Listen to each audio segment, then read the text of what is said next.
What if you knew the exact day of your end? What if you knew precisely how you would die, who your killer would be, yet could do nothing to change your fate? This is not a story of immortal, all-powerful gods. This is a story of gods who know fear. This is the twilight of the gods. Unavoidable prophecy, a war decided thousands of years before it was ever fought. Our investigation begins at its very roots, seeking answer to the ultimate questions.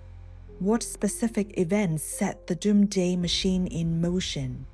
Why were the mightiest gods in the cosmos powerless against destiny? And most importantly, what happens after everything has fallen into darkness?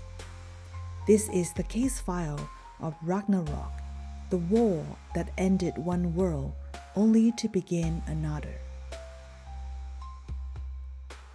Case file number 1. The Seeds of the Apocalypse. To understand the end, we must first examine the beginning of that end.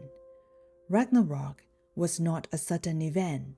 It was a sickness, a poison that seeped into the 9 realms over centuries, nurtured by broken oaths, bitter betrayals, and one unforgivable crime. Our investigation begins with the Old Father, Odin, a god obsessed with knowledge. He sacrificed an eye for wisdom and hung himself from the world tree Yggdrasil for 9 nights to learn the secrets of the runes. But the greatest and most terrible knowledge came from a Volva, a Sirets, whom he raised from the dead. She told him of the future. She told him of Ragnarok. From that day on, Odin knew everything, but lived in constant fear, a prisoner of his own foresight. The first seeds of this apocalypse was born from one of the most chaotic unions, the trickster god Loki and the giantess Angerboa. They had 3 monstrous children, each a direct threat to the gods of Asgard. First, the great serpent, Jormungandr, so vast he could encircle the entire world. Odin cast him into the Sea of Midgard, where he would lie in wait. Second, Hel, whose body was half beautiful woman, half decaying corpse. Odin cast her into the dark realm of Niflheim, making her queen of the dishonorable dead.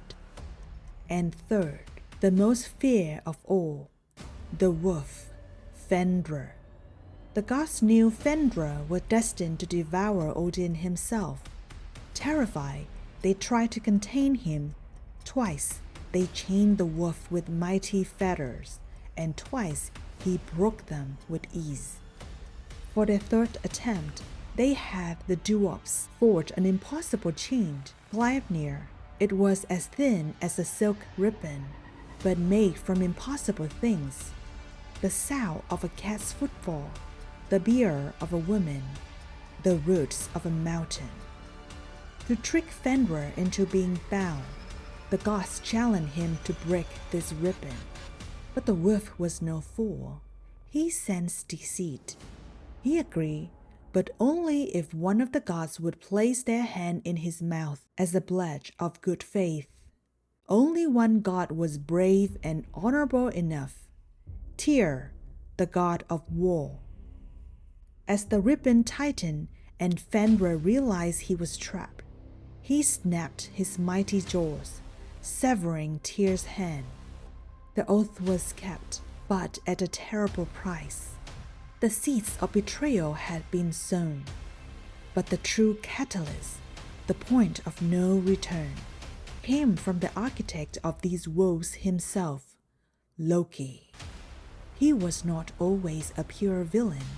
He was Odin's blood brother, a clever, charming, but deeply insecure god, forever the outsider of Asgard. His jealousy and bitterness festered. until it culminated in the most heinous crime imaginable, the death of Baldur. Baldur was the god of light, joy, and purity, beloved by all. His mother, the goddess Frigg, had made every single thing in creation, from fire and water to stones and trees, swear an oath never to harm her son. The gods found this amusing and made a game of throwing weapons at Baldur, watching them bounce off harmlessly. But Frigg had overlooked one small, seemingly insignificant thing, the mistletoe. Loki, in his cunning, discovered this one weakness. He fashioned a dart from the plant and gave it to Baldur, Baldur's blind brother, guiding his hand to throw it. The mistletoe pierced Baldur, and the brightest of all gods fell dead. For the first time, darkness and grief fell upon Asgard. The age of innocence was over. For this crime, Loki's punishment was absolute. The gods captured him and bound him in a deep cave with the entrails of his own son. Above his head, they placed a venomous serpent, its poison dripping onto his face for all eternity. This punishment did not quell Loki's hatred. It distilled it into a pure, burning desire for revenge, waiting for the day he would break free and bring ruin to them all. Case file number 2. The final battle. The first sign of the end was not a trumpet, but a whisper of cold. Fimbulvedr, the great winter. 3 winters fell in a row with no summer in between. The world descended into chaos. All bonds of kinship were broken. Brother fought brother, and humanity nearly wiped itself out. Then the world itself began to tremble. The sun and moon were devoured by the great wolf, Skull, and Hati. The star vanished from the sky, and the ensuing darkness, the chains broke. Loki was free. Fenrir was free. From the highest point in Asgard, the watchman Heimdall saw the approaching doom. He raised his great horn, Zalahorn, and blew a blast that was heard throughout the 9 realms. The final war had begun. Odin led the Einherjar, the spirit of great warriors from Valhalla, to the battlefield of Vigri.